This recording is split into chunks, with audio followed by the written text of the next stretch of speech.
Welcome to Podkey Fantasy Football, where Camp Buzz meets actual roster math.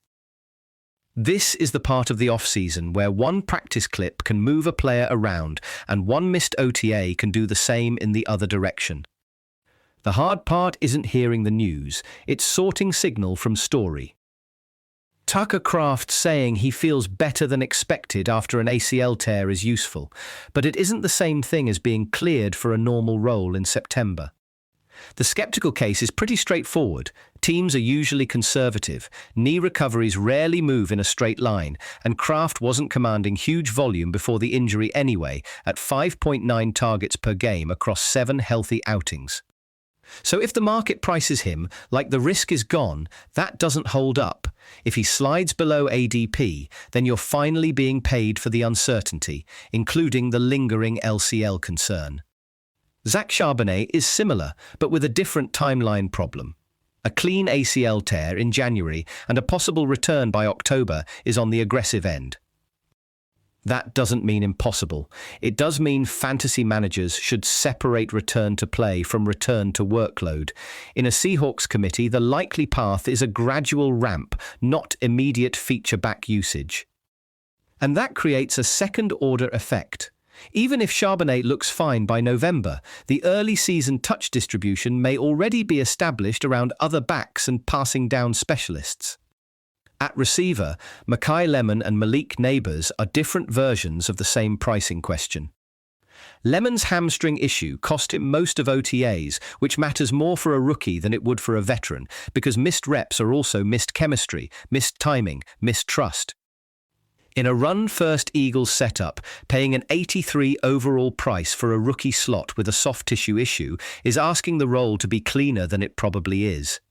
Neighbors has the bigger resume and the bigger ceiling, but knee scar tissue surgery with unclear availability is the kind of uncertainty people talk around because the upside is exciting. The upside is real.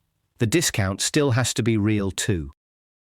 A lot of receiver debate right now comes down to a simple tension. Splash plays are easier to notice than stable volume. Brian Thomas Jr. is a great example. The downfield profile is obvious. The touchdown history is obvious. But if Jacksonville's targets stay relatively flat across the room, a true top 70 outcome becomes harder than the highlight reel makes it feel. That's why the fade case isn't anti-talent. It's math. Deep threats can absolutely win weeks, but they need either elite efficiency that keeps repeating or more target share than the current setup clearly promises. Jameson Williams lives in that same neighborhood. 10 touchdowns of 30-plus yards across 2 seasons is real big play evidence, not random chatter.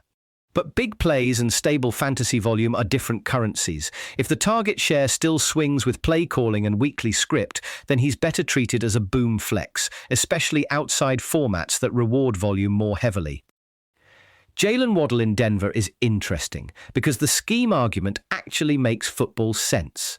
A quicker game with screens and short throws fits him. The pushback is just as reasonable. Fit doesn't erase competition. If Sutton, Franklin, and the rest keep the target tree broad, then the floor may be safer than before, while the ceiling is still capped.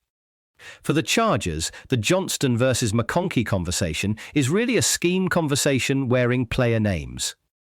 If the offense leans into quick game timing, McConkey's short area precision is the cleaner fit and the safer fantasy bet.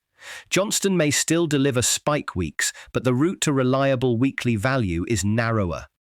And on Cowboys hype, Ryan Flournoy's ADP jump shows how quickly off-season narratives can become pricing. The upside case depends on role replacement, not just raw ability. If a starter-sized role opens, the target per route share could jump dramatically.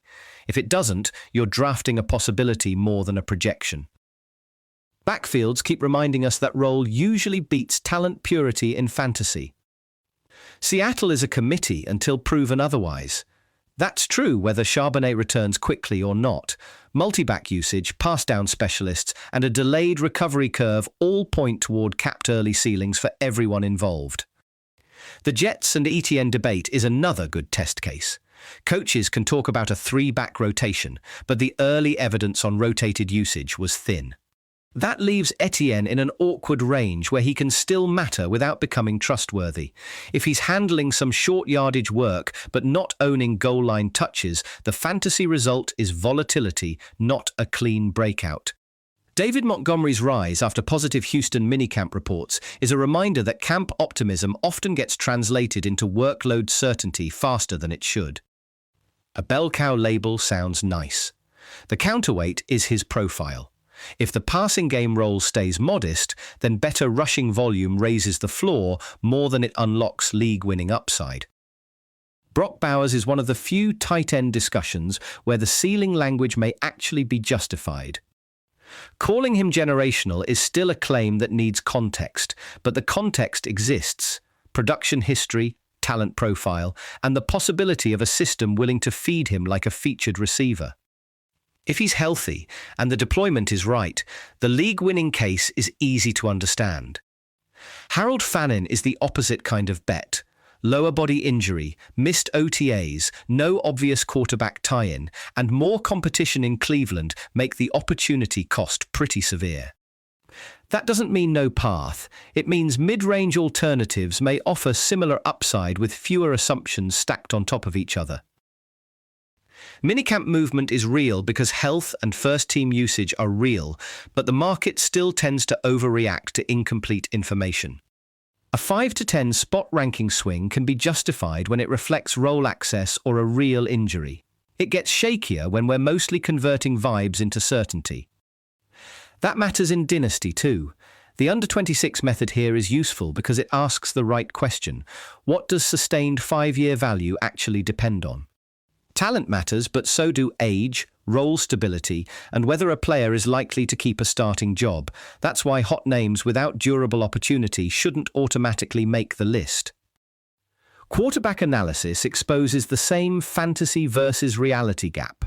Jackson Dart can be exciting for fantasy because rushing scrambles patch over a lot of weekly inefficiency. But if the success rate and decision-making concerns are real, NFL stability becomes the weak point, and long-term fantasy value eventually depends on real-life viability. Caleb Williams is the more balanced version of that conversation. The production is strong and the ceiling is obvious. The sacks and accuracy questions are also real. The best supported position isn't that he's solved or doomed, it's that the upside case currently has more evidence than the collapse case. Scheme changes can create edges if you catch them before the market fully prices them. Young coordinators change route depth, pace, target concentration, and red zone design. That's not cosmetic, it's workload architecture. The line context point matters too. A runner's yards before contact and yards after contact can tell very different stories about whether the issue is the player, the blocking, or both. Perception can distort all of this. Media profile doesn't always track stable production, and off-field incidents can become a tiebreaker when two players look close on paper. That's not irrational, it's just worth being honest about what is performance-based and what is risk tolerance. Even the lighter debates make the same point. Whether you think linemen or wide receivers are the best athletes depends on which traits you're rewarding. Same with coaching specialists. The cobbler or watch repair analogy works because football keeps rewarding people who do one complicated thing extremely well. That's the edge this time of year. Don't ignore camp news, just don't let it bully you into certainty. Thanks for listening to Podkey Fantasy Football.